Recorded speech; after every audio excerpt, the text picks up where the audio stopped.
অনেক দিন পরে আবার চলে আসলাম। প্রায় 3 বছর চ্যানেলে সেরকমভাবে আসিনি।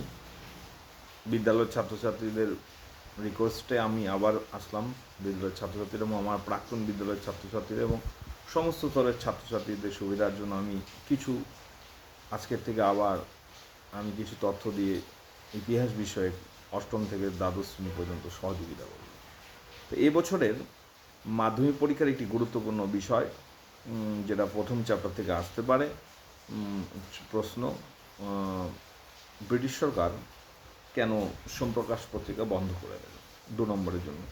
অ্যাকচুয়ালি আমরা মাধ্যমিকের খাতায় দেখছি বা মাধ্যমিক বোর্ড বলছে টু দ্য পয়েন্ট লিখতে, তাই আমরা সবসময় লিখব যে ব্রিটিশ সরকার এই যে সোমপ্রকাশ পত্রিকা বন্ধ করে দেওয়ার কথা বলছেন বা করেছেন, এটি তৎকালীন সময়ের একটি রাজনৈতিক পত্রিকা, দ্বারকনাথ বিদ্যাভূষণ কর্তৃক সম্পাদিত। এই পত্রিকায় ব্রিটিশ সরকারের বিরুদ্ধে প্রথম এরাই প্রতিবাদের স্বরূপ তুলে ধরেছেন। ব্রিটিশদের বিরুদ্ধে বিভিন্ন কথা তাদের পত্রিকায় লেখনীর মাধ্যমে মানুষের সামনে তুলে ধরেছিলেন, এবং এই পত্রিকা ভারতবর্ষের অন্যান্য পত্রিকার পথকে প্রশস্ত করেছিল যাতে মানুষ আরও প্রতিবাদী হয়।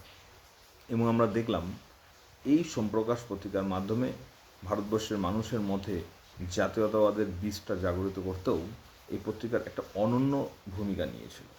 এছাড়াও আরও অন্যান্য ভূমিকা আছে, সেগুলো আরও লিখতে হবে। এই দুটো পয়েন্ট মেন বিস্তারিতভাবে লিখবে, সেটা আমি বলেছি। এবং আরেকটা প্রশ্ন আসতে পারে সেকেন্ড চ্যাপ্টারে, সেটাও আমার মনে হলো সেটা ইম্পর্টেন্ট, ইতালির নবজাগরণের সঙ্গে বাংলার নবজাগরণের পার্থক্য। এটা 2 নম্বরে আসতে পারে। ইতালির নবজাগরণ ছিল শহর কেন্দ্রিক থেকে শুরু করে গ্রাম কেন্দ্রিক, এবং সর্বত্র ইতালির নবজাগরণের প্রভাব পড়েছিল। কিন্তু আমরা বাংলা, মানে তৎকালীন ভারতবর্ষের রাজধানী বাংলার যে নবজাগরণ, সেখানে সারা বাংলাতে প্রভাবিত হয়নি, শুধুমাত্র কলকাতা কেন্দ্রিক। নাম্বার 2, ইতালির নবজাগরণ সমাজের সর্বস্তরের মানুষের মধ্যে সীমাবদ্ধ ছিল। কিন্তু আমরা দেখলাম বাংলার নবজাগরণ তথাকথিত বুদ্ধিজীবী বা শহুরে শিক্ষিত শ্রেণীর মানুষের মধ্যে প্রভাবিত হয়েছিল। এভাবে আমরা 2টো পয়েন্ট লিখতে পারি। থার্ড চ্যাপ্টারে আরেকটি প্রশ্ন আমি একটু বলছি, এটাও ইম্পর্টেন্ট মাধ্যমিকে বা যে কোনো পরীক্ষার জন্য বা যে কোনো তথ্যের জন্য সেটা প্রয়োজন হতে পারে।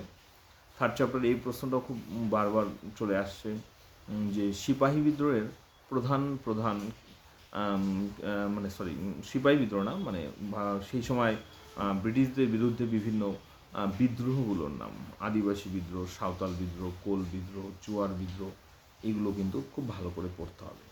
আবার চতুর্থ অধ্যায় খুবই একটা ইম্পর্টেন্ট চতুর্থ অধ্যায়, সেখানে আমরা ভারত মাতা, তারপরে ভারত মাতার চিত্রটির অন্তর্নিহিত অর্থ কী, ভারত মাতার চিত্রটির পূর্ব নাম কী, এই প্রশ্নটা 2 নম্বরের জন্য খুব ইম্পর্টেন্ট।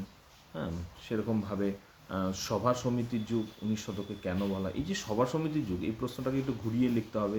19 শতকে ভারতবর্ষে, অর্থাৎ জাতীয় কংগ্রেস প্রতিষ্ঠার পূর্বে অনেক সভা সমিতি প্রতিষ্ঠিত হয়েছিল, এগুলো পয়েন্ট করে লিখতে হবে। যেমন নাম্বার 1 জমিদার সভা 1837, নাম্বার 2 বঙ্গভাষা প্রকাশিকা সভা, নাম্বার 3 হিন্দু মেলা, নাম্বার 4 ভারত সভা, number 5 Bengal British India society. এরকম বহু সভা তৎকালীন সময়ে গড়ে উঠেছিল বলে বিখ্যাত একজন ব্যক্তিত্ব ডক্টর অনিল শীল, তিনি এই সময়কে সভা সমিতির যুগ বলেছেন। এরকম অনেক তথ্য দিব, সবে আজকে শুরু করলাম। আপনারা আমার প্রিয় ছাত্রছাত্রীরা, তোমরা চ্যানেলটিকে ফলো করো, তোমাদের অবশ্যই উপকৃত হবে। ধন্যবাদ।